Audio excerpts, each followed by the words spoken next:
one of the biggest challenges that I've had in the last 2 years, it's officially today. Actually, is it official? I guess it's kind of official. Today is March 25th.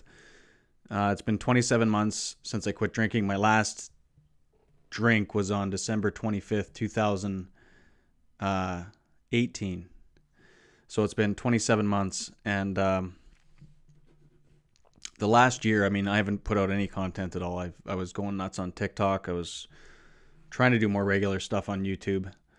But in the meantime, and in the midst of that, I've been really trying to work on my healing and getting things straight, because this has been a journey that I dove in, and I had no idea that I would be diving in to this capacity. And if somebody was to tell me 27 months ago, or even probably 24 months ago, that things would be where they're at now, I would have just been completely blown away. Because when I quit drinking, I basically dove right into full-on workaholism mode, because I couldn't stand to do anything else. And work is always, I was just writing a thing about this last night, and I've really been realizing how much work was just another form of addiction, and is always going to be a threat to me, I think. Well, maybe not always. I don't want to speak that onto myself, but potentially always going to be another threat for addiction for me. And to me, it's a more insidious one, because it's something where not a lot of people give you shit about it like they do for drugs and alcohol and other things that are more destructive. There's a lot of validation that comes from it, and all these things that feed the ego and feed the need for validation and are covering up for insecurities. But it's been absolutely incredible. There's been a lot of hard times for sure. This process of learning these things and diving into dealing with, ultimately what the essence of this is healing, and getting into the weeds with things that have happened to you that you have left unresolved. And going back to what I was saying at the beginning, is one of the biggest struggles that I had right from the beginning, one of the biggest struggles that I still have, is giving myself permission to heal. And this is something in my conversations with a lot of people, that this is something, especially in our culture, that we really have a hard time with, because our priorities are so messed up. And there's a lot of messages that are given to us. I think especially as men, I think this is an issue. It tends to be, especially in my conversations, it seems like men really struggle with this, because to dive in and talk about your feelings is something that is viewed as a weakness in our society. And it's one of those things that really pisses me off. Because a lot of men don't heal because of that. Suicide is now the leading cause of death among men under the age of 50. And that plays a huge role, because men would rather die than feel shame and feel weak. And the one thing that I can tell you about this process of confronting the things about myself that I didn't want to confront, and confronting the pains of the past that were left unhealed, and then confronting the people that I love the most and having to deal with the pain that I've caused them. There's nothing that I've ever done in my life, or that I may ever do for the rest of my life, that required as much courage as that. So I wanted to cut this quick video. I don't know how long it's going to be. Actually, we might run for 4 hours. I have no idea. There's so much stuff that I want to talk to you guys about. And if you're watching this on YouTube and you want to listen via podcast, this will be available on my podcast, which is the link will be in the description. I know I don't like sitting and listening to people talk, and it's just easier to listen to a podcast. So if that's where you want to do it, that link will be down below. And I hope that I don't ramble on too long, and I hope that this is something that's going to be of value to you, because there's so much information, there's so much stuff that I've learned over the last 2 years that absolutely blows my mind. And I'm absolutely fascinated with the subject of human suffering now, because recognizing right from the start, not right from the start, but when I quit drinking, like I said, everything felt good. You can watch one of my I think it's my second or third video where I'm cracking a non-alcoholic beer, and I'm feeling pretty good in general, to do with where I was at. I was like, this hasn't been much of a struggle, much to my surprise. But the reason for that was because I was burying myself into work, so I was constantly distracted with work. And when I wasn't working, I probably wanted to drink more often than not. But I was just happy and good. I thought everything was going to be fine. And then in March, 2.5 months after I quit drinking, one of my good friends committed suicide. And this was a guy who I was walking through some very difficult personal stuff with. And I was the only person. He would tell me all the time, he'd just say, "Thank you so much for being there for me, Jay, because you're the only person that I open up to about these things." And this is a guy who was one of those people that's just a beautiful soul. And it blew my mind when he ended his life. It blew my mind when he would tell me that a guy like this, who is one of those people that lights up the room with his smile, who constantly was giving of himself, and was just one of those people that everybody loved. Here was a guy who was all alone through his struggles, and that was the beginning of starting to see this, plus my first video, and starting to have people reaching out to me and talking to me about their stories and seeing how absolutely alone people are. And that was the first real glimpse. And when that happened, I often think of that event as being sort of like when a plane's taking off, getting up to cruising altitude, everything's fine, and then one of the engines blows out. And that was when things started to get shaky for me. And a month and a half later, 7 weeks later, was the 19th anniversary of my dad's death. And I remember sitting down, thinking about that day. The day felt eerily similar. I'm actually live in the same community as close, about 10 minutes away from where my dad died. So everything felt the same because it was that same time of year. The same birds were chirping. It was eerily similar. And I remember writing something on Instagram, and some things came up where I said that, I think that I'm a pretty happy person inside. Which now I find to be laughable, and because it shows me how completely cut off I was from my actual condition. I'm just going to find this so I can read it, because I just want to read this one part to you. Because when I wrote this, it blew my mind. I often say that my dad's death was one of the best things for me, in spite of the fact that we were very close. I had no choice but to look at the good, because the opposite would have destroyed me. In spite of that, I often wonder how much this event damaged me deep down in ways that I'm not even aware of and may never be. I think I'm a pretty happy person, but I've noticed, especially since having a family of my own, that there is this deep down quiet sorrow that never goes away. I smile with deep joy and gratitude and fulfillment as I think about how fortunate I am to have Jill and the kids, but that feeling of elation is always darkened with the realization that all of this could be taken away in an instant. And down that road, my mind goes. It's one thing to pontificate these things, it's another to live that pain and know it can strike at any moment. It does something, and I don't know how to shake it or if I ever will. In my darker moments, I've observed myself thinking that life is nothing but a fucking tragedy. That horrible perspective comes roaring when I hear of stories of someone losing their parent at a young age, or losing a spouse, or worst of all, a child. Now, the reason that I bring that up is because in looking back on this in retrospect, it's mind-blowing to me that, 19 years of going through the anniversaries of my dad's death, and I would typically always write something good of how this is what this did for me, here's how this made me stronger. But since I quit drinking, things were starting to come up, especially with my friend's death 7 weeks before that. And I started to get shaky, and I think just in a natural state of grieving. And just that realization, when I wrote this out, the realization that deep down, there's this quiet sorrow that never goes away. I'd never observed that before. I'd never become aware of that. It was completely off the radar, but I was starting to become aware of this, and I didn't actually notice that until I wrote that. And when I wrote that and reread this thing, it was just so mind-blowing to me. And then a realization of that when these things happen, it comes up that there's this thing inside of me that says life is just a fucking tragedy. And that was really the beginning of when I started to heal, because I looked at that and realized there's something deep down that is broken and hurting. And I remember a friend of mine, when I quit drinking, he runs a treatment center in Bali, commenting on my post when I posted my video on Facebook. And he said something along the lines of that's awesome that you did this. Just keep in mind, it's going to be like a honeymoon stage for the first 3 to 6 months. And then after that, things can get dark. And I kind of laughed it off and shrugged it off and thought, that's not going to happen to me. Everything's going to be fine. I feel great at 7 days in. I'm not having any issues whatsoever.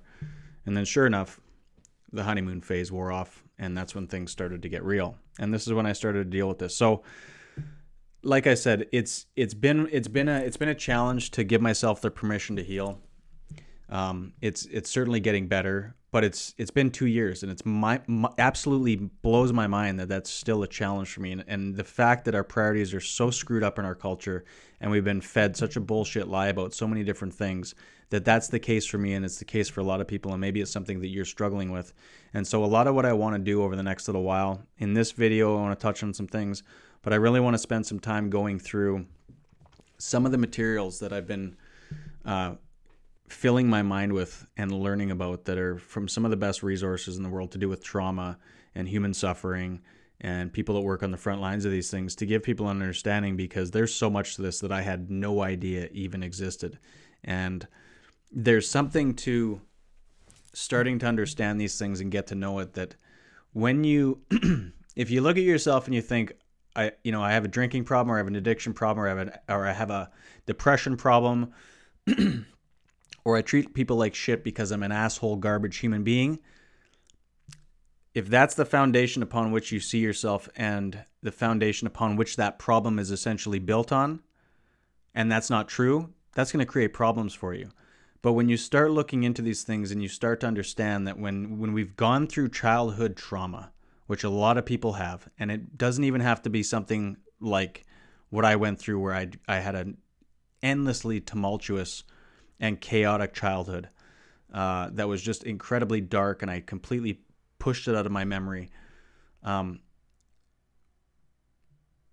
you go through these things, what they found is that kids that have trauma, their brains are fundamentally different than brains of people that have gone through a normal, nurturing upbringing. And I know that there's a lot of you who are hearing this and you're saying, yeah, but my childhood was fine.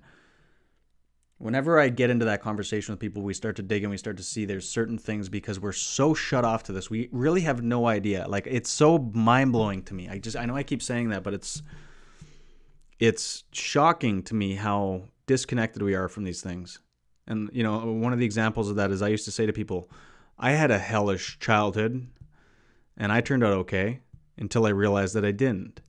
And it's because of the fact that I looked at, well, I have all this talent and all these different things, and things are going well in these aspects that our society values. But really, you look under the hood and look at the internal condition of me, it was a disaster, evidenced by the fact that alcohol became an issue for me, because it became the thing that gave me the escape from that internal condition. So my hope is, over the next little while, to try to give you the permission, to try to give you the tools to allow yourself to give yourself permission to heal. Because if you can't do that, nothing's going to change. And people run from it. And I mean, I have some friends of mine who have struggled with addiction for years, and they go for a few years without problems, and then they relapse, and it's bad, and it gets worse every single time. And the common thread among it is they don't do the work to actually heal. Like, they're not spending the time to get down in there and look and see what the hell is the root issue of this. They look at it from the perspective of, I'm just being a shitty human being. I'm being an irresponsible parent. I'm being, a drug addict loser, instead of looking at it and saying, there's something deeper, and I need to figure this out, and I need to heal that. One of the first things that got me thinking about this stuff, that started to crack the armor, was watching Brené Brown's, I think she has 2 TED Talks, but her main one talking about shame and vulnerability. I think in that TED Talk she says something along the lines of, you can't selectively numb emotion. She said, when you try to numb pain, and you try to numb anger, and you try to numb sadness, you inadvertently also numb joy and love and all the positive emotions. And when she said that, that hit me like a ton of bricks. And I'm sure that if this is the first time that you're hearing it, it's probably hitting you as well, because you know that that's true. When you numb that stuff, it's like you numb it all. And your capacity to feel sadness might be subdued, but so is your capacity to feel joy and appreciation and gratitude and all those things that make life worth living. And it wasn't long after that I watched a couple talks with Gabor, and he talks, if you haven't listened to him, you really need to do that too. And again, like, people had sent me his stuff and I kind of sloughed it off because it's like I'm reading other stuff and I'm always getting people giving me recommendations. But for whatever reason, I jumped into one of his talks and it was life to my soul, because you started talking about the reason for addiction, and that addiction is pretty much always rooted in unhealed suffering. And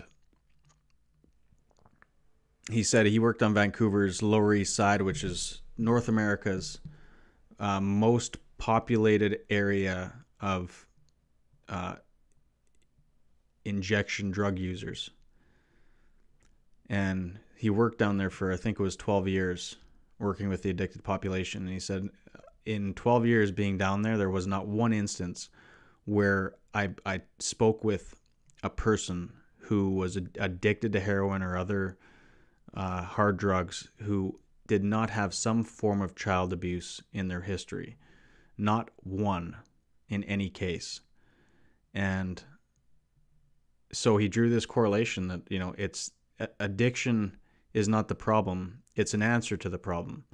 And when we have unresolved things, when something happens to us and we don't properly deal with it, we literally take it and we suppress it. If we don't know how to properly navigate through it when it happens and work through it and, undo the lies that came into our mind and the meaning that we attach to it and all these different things that are really the essence of the damage, the long-term damage that's caused by these things, if we don't properly work through it, the pain doesn't just get discharged.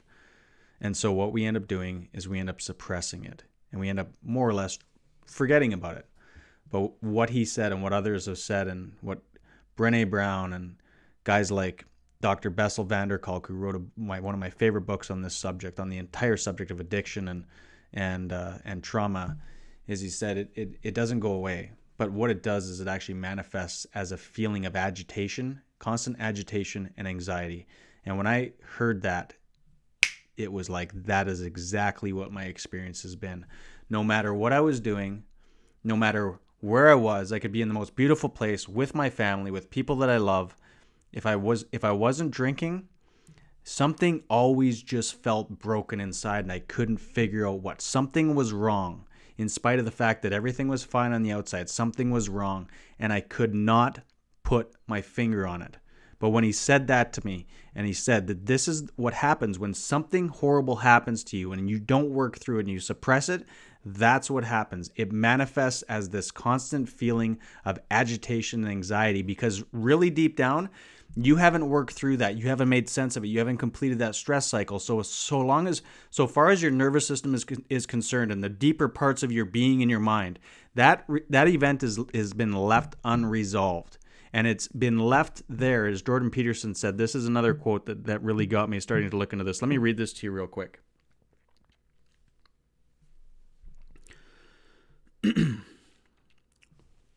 He said, and this is from a talk of his that was titled Courage, and it was from Dunn in Hamilton, Ontario. I heard it on his podcast. It's about an hour in. But he says, if you have a memory that's older than about 18 months old, and when you bring that memory to mind, it still causes an emotional reaction, a negative emotional reaction, that means you haven't fully processed that memory, and it's still weighing you down. One of the things your brain is always trying to do is to try to calculate how dangerous the current environment is. And the answer to that is something like your brain assumes the current environment is dangerous in proportion to the number of things that have occurred in your life that you haven't been able to figure out. So the more things that you haven't figured out, the more dangerous your brain assumes the environment is, and the price you pay for that is you're more anxious and you're more agitated. I'm getting shivers just reading that, because when I first heard that was such a light bulb for me, and I'm desperately praying that that's a light bulb for you too, because it's understanding these things. It starts to put pieces of this puzzle together and starts to make sense of things, which is so much what healing is. And without the understanding behind this stuff, we're going to come up with the wrong conclusions, like I'm a shitbag human being or whatever, when it's like, no, you're a person who has unresolved pain, things that you haven't worked through because for whatever reason, maybe you're just like me and you didn't have a supportive environment that were with people that were capable of doing that. Back in the 80s, it wasn't exactly a thing that people did a lot.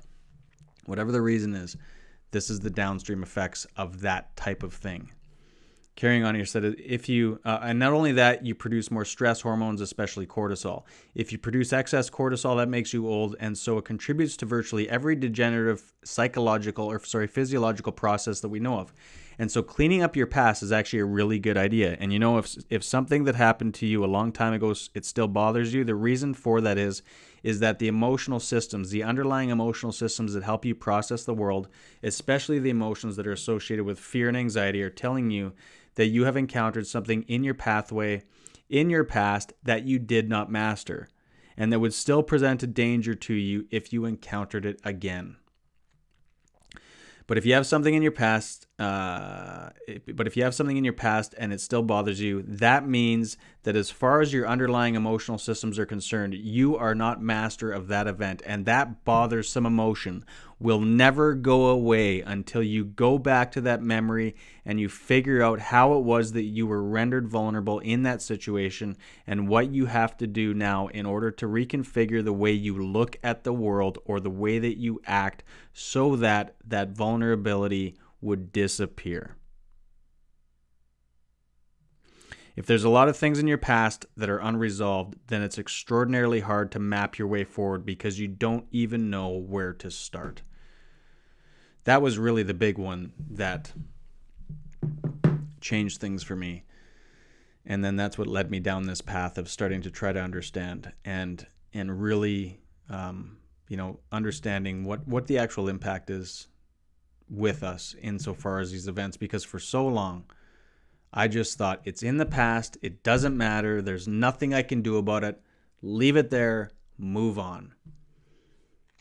And because I thought that, if you go back to those events, you're going to get trapped in it. You're going to get trapped in this cycle of self-pity. You're going to think that, there's something wrong with you. And it's just going to make you more or less have a victim mentality. And I think even more than that, I didn't want to go back there. I mean, there's a lot of shit that I didn't really feel like digging back up. And it wasn't until I understood the absolute necessity of doing so, because for me, I didn't want to fiend for alcohol my whole life. And when you're in a state of varying degrees of constant agitation and anxiety, your fight or flight system is permanently engaged, which is a symptom of PTSD and other things. You're going to constantly feel like that. And so what does alcohol do? It's one of the most powerful anti-anxiety drugs out there. So for people like us that struggle with anxiety and agitation and these things because of all the underlying things that are left unresolved, it's no wonder that alcohol takes over for us, because we feel like fucking garbage most of the time. Something's broken, something's wrong, and I can't figure out what the hell it is, in spite of the fact that everything's fine on the outside. Deep down, something is wrong, and I can't figure it out. So, when I started to look at this stuff, it was definitely hard. And so what I did with Jordan Peterson when I heard that is he has a self-authoring program where you go back and you start writing some of these things out. And that's exactly what I did. And I remember going back there and thinking, oh man, my childhood was such a mess. It was such a mess. I forgot how bad it really was. And it was painful. It was definitely hard to go back to those memories because you kind of relive it in a way. And I'm not suggesting that you do this in this context. There's some of you who have gone through absolutely awful things, and they say it's not wise to go back there and deal with this stuff on your own. A lot of people, Dr. Bessel van der Kolk, whose book I'm going to be talking a lot more about. I actually want to go through it and talk extensively about it over the next year or so, because there's just so much in there. I've literally highlighted that book more than there's more pieces, more parts in that book, I think, that are highlighted than that aren't, because it's just, there's so much stuff. It just started to make sense of so many things. And that to me is such a key thing to this whole process of healing, is beginning to make sense of things so that you have the proper foundation upon which to proceed. Remember I said that, like, if you struggle with drugs and alcohol, if you just conclude I'm a piece of shit person who's irresponsible and this, that, and the other thing, versus understanding that, not just, coming to that conclusion arbitrarily, but actually understanding why. If you have past events that are eating at you from deep inside that you're not even aware of, and you feel the same way that I feel, then you recognize that's the reason for this. And if I can clean that up, then this issue is going to subside.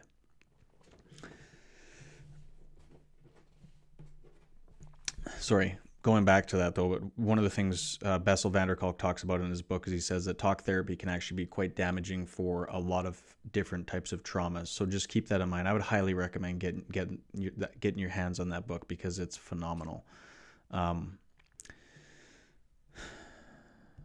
So I'm not encouraging anybody to jump right in there and start doing this stuff at all. I think that I could have made my process a lot easier by doing these things properly. I got to a point where I was doing it all on my own, and then I recognized, this is getting pretty dark. This is getting hard. I don't know my way out of this darkness. It's probably time I start going and talking to somebody. And at that time, I read about a therapy modality called EMDR. It's one of the main healing modalities that he talks about. And this is a guy that's scientist of scientists. So it's not some weird, whatever stuff. It's stuff that is on the cutting edge of evidence-based research and modalities. And so I just happened to come across somebody who was a therapist in that space doing EMDR for 25 years, and I'm telling you, it's incredible what it does. So anyways, read the book. I'm not telling you what directions to do. I have no idea what's going to work for you. There's endless types of modalities. Tim Ferriss, who's somebody I really love as well from a business standpoint, recently came out and talking about his experience with child abuse and how it led him to suicidal ideation. In spite of the fact this guy's got a great life on the outside, he was inwardly tortured, just like I felt. He talks about a lot of these different methods for healing internal family systems, EMDR, psychedelics, which psychedelics is a very interesting subject that I probably won't get into a lot today, but I'm definitely going to talk about. But my encouragement to you right now would be to do the things that are going to give you the understanding that are going to allow you to give yourself the permission to heal, which is so much of what you need. Because if you're stuck in limbo, like I was, and like I still continue to be stuck in limbo about this, it's just the underlying. It didn't help that my perspective before this was so much, get the fuck over it. It's in the past. Move on.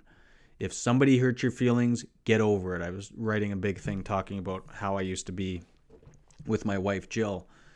When I would say something that would hurt her feelings, I would be like, Jill, come on, get over it. It's not that big of a deal. You took what I said wrong. You shouldn't be able to be hurt that easy by something people have to say. So get over it. And it's and now I reckon, this is what I love about this process is you start learning so much that just by the fact that your paradigm and your perspective is changing, it's by default changing your behavior. But now that I understand that in order for her to make that so that her feelings don't get hurt, she has to literally harden her heart towards me, which is a form of severing the connection that we have. That's not a good direction for anybody to go in marriage. And so it's completely changed, obviously, how I deal with it now, because I don't look at it at all as being get over it, because I realize that get over it is synonymous with suppress it and stuff it. But we talk through things way differently now. And it's I've just got to this place where I recognize the biggest thing you need right now is for me to sit down and listen, for you to be heard, and for you to know that I can see things from your perspective. And me seeing things from her perspective does not mean that I'm signing off it and saying that what you're saying is right, because she looks at it and she'll say, I know that this isn't right in my head, but in my heart this is how it feels. And we'll talk through it and work it through. And it's almost like me going in there and rescuing her from her position simply by virtue of the fact that I sat there and listened to her and saw it from her perspective and helped her realize that I understood her pain. But I just want to leave you with this. I'm sorry that this is kind of convoluted and a bit of a mess. I know it's been a while, and I just really can't stand writing down scripts or bullet points. I just love to sit and discuss and whatever comes up, because there's just been so much that's been on my mind with this whole thing for the last 2 years. It's honestly, I'm obsessed about it, learning about it, understanding it, because it's such a fascinating subject. And now looking at it from the standpoint of realizing how foolish is it that we don't have a deeper understanding culturally of what human suffering is, why we suffer, and how to navigate through it. Like, it's like there, you start to see how much so much of what we do is the antithesis of what it takes to actually properly heal. And, you know, I'm not going to lie, as being somebody who's in business and understands marketing and understands these things, there's a part of me that really doesn't think that that's happened by accident, because when people are insecure, when people have varying degrees of emotional pain in a society like ours, what do most people do? They go out and they buy things to make themselves feel better. And these people that run things at the upper echelons of society understand how to game us better than we understand how to game ourselves. It may not be that way. All I'm saying is I wouldn't be surprised if it was. But I just want to leave you with this. And again, my whole point of wanting to start talking about this stuff was to start to draw light on this, shed light on this issue that, you know, you need to be able to give yourself permission and license to heal. Because without it, you're going to be fighting symptoms the rest of your life. If you're anything like me, you're going to be fiending for something to escape that internal sense of agitation and irritation and darkness that you can't seem to shake. And the only way through that was to make sense of some of these things that happened. And a lot of it, interestingly enough, EMDR therapy, I'm not going to get into the specifics. It's super simple. It's this eye movement method. It seems absolutely ridiculous on the surface, but it unequivocally works and has worked for me. But what it allows you to do is it allows this cycle inside of you to complete, never went to completion, especially when you're a kid, because these events happen and you didn't know how to properly process it. So you were forced to leave it in the past, but it's left there incomplete. To deeper parts of your system, it's telling you that threat has not passed. It's still there, which is why you're in that heightened state of agitation and anxiety. But it completes it, and you're able to leave it in the past. And it's absolutely unreal to watch this happen. There's other modalities that allow that to happen as well. And as I've been doing this, though, the more that I've been healing, the more that I've been understanding myself from the perspective of why this became an issue. Why did I struggle with this? Why was I in a constant state of agitation and anxiety? Like, I couldn't even stand to be around my kids half the time because I was so uptight and so stressed about all kinds of things. And there was just threats at every corner. It was just the nuttiest thing. Anybody who's been there understands it. But it wasn't conducive to a good relationship with my kids, or anybody for that matter. And neither was the ignorance around suffering. Because I was hard on my kids, and I wanted my kids to be tough. I wanted them to basically do what I did and stuff all their pain down and get over it. Just everything that happened, get over it. Sorry, I just got a disappointing message.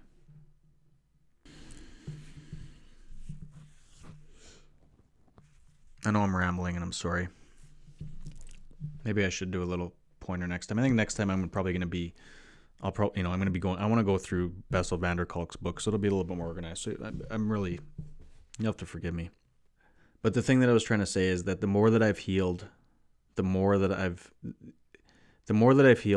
less the internal angst and anxiety. It's like it's just being released, and I'm not having to force myself to be happier. I'm not having to force myself to be more patient with my kids and attuned with them and present with my wife and empathetic and compassionate and gentle and patient and all these good things that we want to do. It's naturally flowing out of me. And I'm saying that to you to hopefully give you some encouragement, because it's made it crystal clear to me. I know I knew it in my head because I read a lot about it and listened to people discuss these things. And we think that these are just merely habitual things that we do in terms of our shitty behavior. But it's not. I mean, to some degrees it might be. But it's more, to me, a reflection of our internal state. When I'm anxious and uptight and agitated, it's exponentially harder to be present and attuned and patient and kind and gentle and all the things that we do want to be with people. But when we're at a place of peace, when we feel good, this is why, think about it. When you drink, for most people, when you drink, you become a lot nicer of a person until somebody sets you off, perhaps. But you become a lot nicer of a person. Why? Because that anxiety circuit was actually shut off by the alcohol. And so you're able to, under the influence of a drug, more or less in a twisted way, be more of a reflection of who you would be without that anxiety. So the objective here is to begin to deal with these things that are fueling that underlying anxiety to make things better. And I just want to leave you with that to the extent that I've done that is the scope to which those things have started to naturally flow out of me. I'm far more connected with my wife and with my kids than I ever have been, especially in the last year. And I'm going to get into that more in some future videos of how that transpired. But it shifted because of a change in my perspective around a lot of things. And it shifted because I was able to do the work to actually start to heal a lot of the stuff that was eating me from the inside out and continuing to fester and fester and fester. And if I didn't do that, to this day, I can promise you, I would be fiending for something to take away the pain. And so I just want to leave you with this. If you're on this journey, if you're starting this journey, if you're considering this journey of, dealing with an addiction, dealing with your underlying mental health state, I just want to say, don't listen to the shit that society says, because our society doesn't know its ass from a hole in the ground when it comes to any of this stuff. We really don't. We really do not know how to navigate suffering. We talk about ourselves as though we're the pinnacle of human advancement in all of human societies. We are from a technological and scientific standpoint, perhaps. But when it comes to emotional intelligence, we're infantile. So don't take your cues from what society says about these things. Everybody's putting on a front on Instagram, putting up the best of the best. And I understand that because it's rooted in insecurities, because we're not a society that's very good at vulnerability. But we need to become that. And the more that you learn these things, the better you're going to be able to do it. And the reason that I can talk about these things openly is I don't shit on myself about it. I realize this isn't fundamentally because I was a shitty person. This was because of the fact that I was hurting. And when we're hurting, this is what's going to happen. That pain may not manifest for everybody the same way. It most certainly doesn't. But it's going to manifest, and it's going to seep out in a myriad of different ways that inevitably poison every single thing that you touch. One of the most helpful things for me in convincing myself that I needed to heal and giving myself the permission to do it, and especially in the last while of being like, nope, when something comes up and it's time for me to write or do the things that I do to actually heal, everything else gets put aside. It's this quote that Gabor references often from a spiritual teacher. I can't remember his name, Thich Nhat Hanh or something like that. But the quote is, the greatest gift that you can give to your kids, the greatest gift that a parent can give to their children is their own happiness, their own peace of mind. And I've absolutely seen unequivocally that to be 100% true in my life. And so I want to encourage you, please join along with me. I'm going to be hopefully doing a lot more video content coming up, talking about some of the things, specifics that have really helped me in terms of understanding this and in terms of practical application stuff that's helped me heal. So please come along with me on that journey. And please give yourself permission to heal, because it's the best thing that you can do for yourself, and it's the best thing that you can do for the people that need you to be well.